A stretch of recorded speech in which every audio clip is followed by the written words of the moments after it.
Students, we have learned different data sources that we can connect to the AppSheet. In today's video we are learning how to connect how to use the inbuilt database of AppSheet.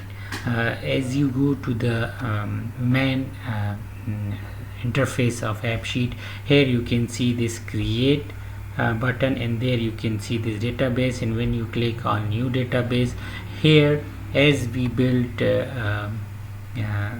tables in Google Drive or in SQL, here we can also create data tables with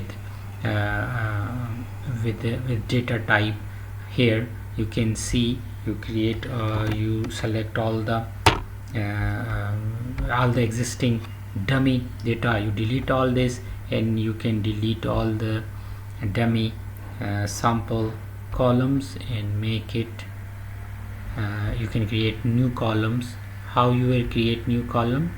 Here you add a column, give them column name, give them the data type, and in this way you can create tables. One, you can rename the table. Here you can rename the table, give description to the table as we did in the SQL or as we did in the Google Drive.